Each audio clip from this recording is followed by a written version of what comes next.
खबर आ रही है। शुजात बुखारी राइजिंग कश्मीर संपादक और जब घर से अपने दफ्तर से वापस जा रहे थे इफ्तार पार्टी में शामिल होने के लिए, उस दिन पहले ही उनकी हत्या की गई और कुछ दिनों पहले अस्पताल से भागा था नावेद। पत्रकार शुजात बुखारी मर्डर में नावेद जट का हाथ होने की खबर सामने आ रही है। पुलिस ने वहां पर संदिग्धों की तस्वीर भी जारी की है। लश्कर आतंकी नावेद जट कुछ दिनों पहले अस्पताल से फायरिंग करके यह भागा था। ये खबर हमने आपको बताई थी और अब जो बड़ी खबर निकलकर सामने आ रही है कि पत्रकार शुजात बुखारी की जिस तरीके से हत्या की गई है, उनकी हत्या में नावेद जट का हाथ है, ये खबरें आ रही हैं। राइजिंग कश्मीर के संपादक थे पत्रकार शुजात बुखारी और जब कल अपनी कार से वापस जा रहे थे, उन पर ताबड़तोड़ फायरिंग की गई। पहले से घात लगाकर बैठे आतंकियों ने उन पर हमला किया, ताबड़तोड़ गोलियां चलाई।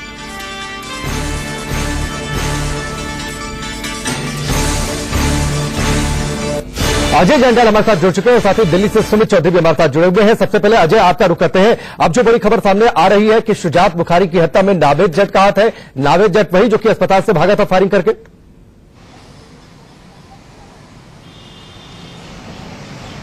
बिल्कुल आपने सही कहा और ये बता दूं कि नावेद जट जो है वो फरवरी महीने में जब क्योंकि इसे हिरासत में लिया था पुलिस ने आतंकी गतिविधियों के बाद इसे पकड़ा गया था और उसके बाद ये वहां से जब इसका अस्पताल में चेकअप था उस दौरान वहां से भाग निकला था और वही नावेद जट जो है कल अपने 2 अन्य साथियों के साथ मोटरसाइकिल पर सवार होकर श्रीनगर के टाउन में पहुंचता है। वहीं पर राइजिंग कश्मीर के दफ्तर के बाहर खड़ा रहता है और जैसे ही शुजात बुखारी जो एडिटर इन चीफ है राइजिंग कश्मीर न्यूज़पेपर के, जैसे ही वो अपने ऑफिस से बाहर निकलते हैं और उसी दौरान जो है नावेद जट अपने साथियों के साथ अंधाधुंध फायरिंग करता है उनकी गाड़ी पे, जिसमें जो है शुजात बुखारी और उनके 2 अन्य जो पीएसओज हैं वो गंभीर रूप से जख्मी हो जाते हैं। वहीं से उसके बाद वो मोटरसाइकिल पर भाग जाता है। आप बता दूं कि बहुत बड़ी जो है घटना को अंजाम देने के बाद वहां से नावेद जट फरार हुआ और अब लश्कर का सीधे तौर पर इसमें हाथ है, ये साफ हो चुका है। अब सुरक्षा बलों ने कहीं ना कहीं कवायद शुरू कर दी है इन नावेद जट और उसके साथियों को मार गिराने के लिए। कई जगह पर आपको बता दूं ये जानकारियां मिल रही हैं कि सुरक्षा बलों ने अभियान चलाया है ताकि इन्हें जल्द से जल्द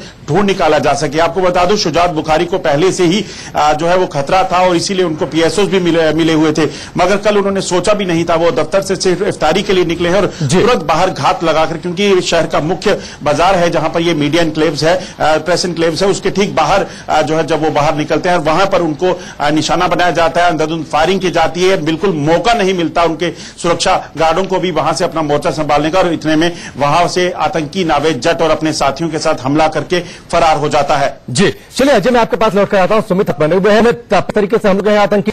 जो खबर है जट कहा इससे पहले औरंगजेब जान को अगवा था जब वो छुट्टियों में घर, पिछले साल भी 2 की हत्या कर दी गई थी जब छुट्टियों पर जा रहे थे, उन्हें अगवा करते हैं।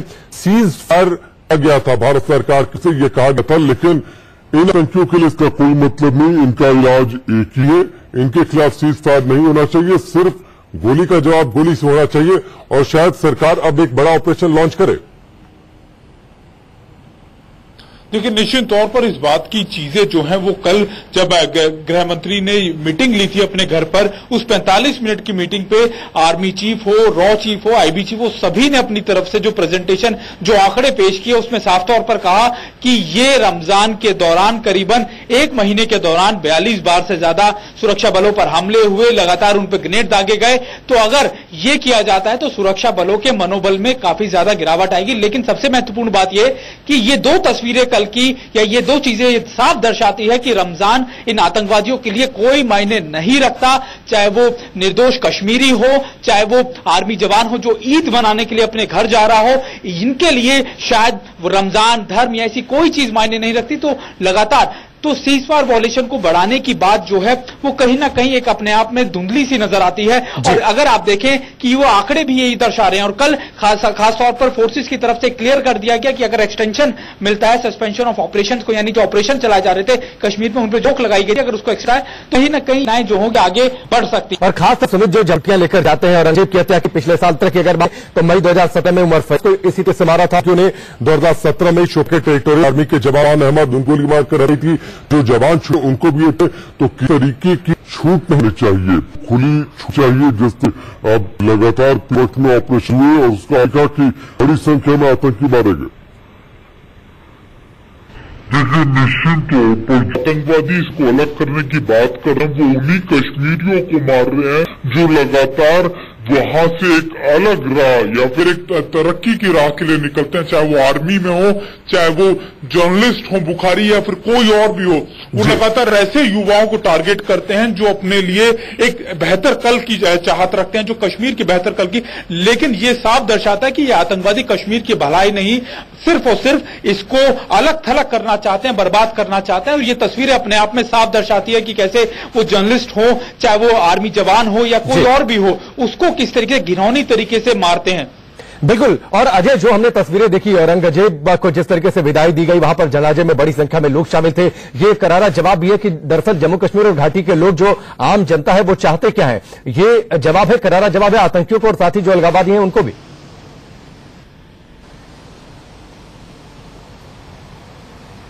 बिल्कुल, आपको बता दूं जिस तरीके से आतंकियों की कोशिश रहती है, और खासतौर पे आतंकी नहीं बल्कि आतंकियों के जो समर्थक हैं और आतंकियों को जो पनाह देने वाले पाकिस्तान में बैठे उनके आका हैं, ये साफ उनके लिए एक संदेश होगा कि यहां पर कहीं ना कहीं धमकियों से, यहां पर हत्या करके डराने से कोई काम नहीं चलेगा। चाहे भारतीय सेना के जवान हो, चाहे सिविलियंस हो या फिर पत्रकार हो, कोई पीछे नहीं हटेगा। और उनका लगातार यही कोशिश रहेगी कि वो अपनी आवाज को बुलंद करते रहेंगे। अपना मुस्तकबिल, अपना फ्यूचर जो है उन्हें डिसाइड करने का पूरा हक है, और आतंकवादियों के लिए सुरक्षा बल लगातार वहां तैनात हैं।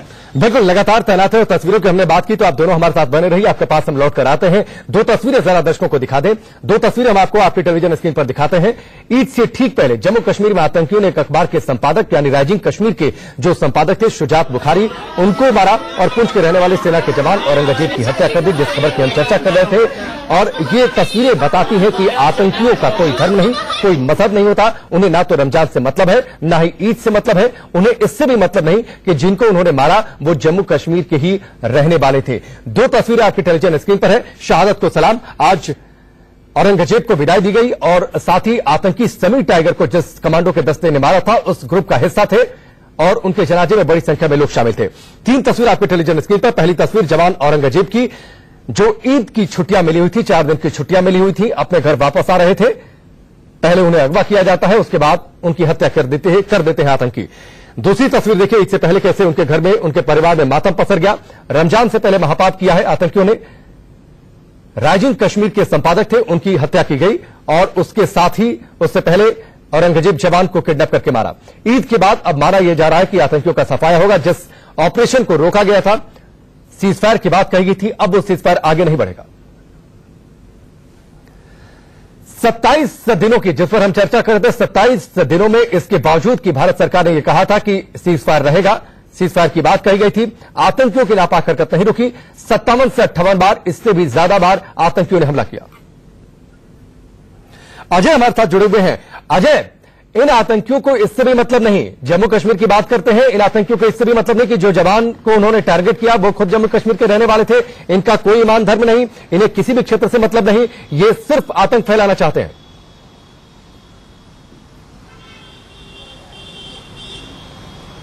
बिल्कुल आप सही कह रहे हैं। जिस तरीके से लगातार आतंकी जो हैं वो सुरक्षा बलों को निशाना बना रहे हैं, जिसमें सुरक्षा बलों के साथ साथ वो जो स्थानीय लोग हैं, जो सेना में हैं या सीआरपी में हैं या जम्मू कश्मीर पुलिस में हैं, उनकी निर्मम हत्या करते हैं। जैसे वो लगातार सिविलियंस को निशाना बनाकर सिविलियंस को मार रहे हैं, जैसे वो पत्रकार जो जम्मू कश्मीर के रहने वाले हैं उन सबको निशाना बना रहे हैं। इससे साफ हो गया है कि उनका मकसद कश्मीर में कोई पीस लाना नहीं है। उनका मकसद सिर्फ पाकिस्तान से जो प्रोपेगेंडा चलाया जाता है, पाकिस्तान से जो हुक्म आता है उसकी तामीर करना है। और जो भी कोई पाकिस्तान के खिलाफ लिखेगा, कोई पाकिस्तान के खिलाफ आवाज उठाएगा, जो भी कोई सेपरेटिस्ट के खिलाफ आवाज उठाएगा, उसे उसका यही हश्र किया जाएगा। मगर आपको बता दूं कि ये ज्यादा दिन नहीं चलने वाला है। सुरक्षा बलों ने भी बिल्कुल ठान लिया है कि कहीं ना कहीं आतंकवाद और आतंकवादियों को जो है वो कहीं ना कहीं समाप्त करने का समय आ चुका है। जिस तरह से लगातार पिछले 1.5 साल में वहां पर ऑपरेशन क्लीन चलाया गया, जिसमें 150 से ज्यादा आतंकवादियों को और खासतौर पर आतंकियों के कमांडरों को मार गिराया गया, वैसा ही ऑपरेशन जो है और तेज होगा। और कहीं ना कहीं नावेद जट और उसके जैसे और जो आतंकी वहां बचे हुए हैं उनका भी सफाया करना जरूरी हो गया है। और चलिए अजय, फिलहाल हमसे जुड़ने के लिए, बातचीत के लिए आपका बहुत बहुत शुक्रिया। सुमित हमारे साथ जुड़े हुए थे, आपका भी बहुत बहुत शुक्रिया। तो निश्चित तौर पर इनके खिलाफ से नहीं बल्कि लगातार ऑपरेशन की जरूरत है और शायद यही इनका इलाज भी है। वक्त यहाँ पर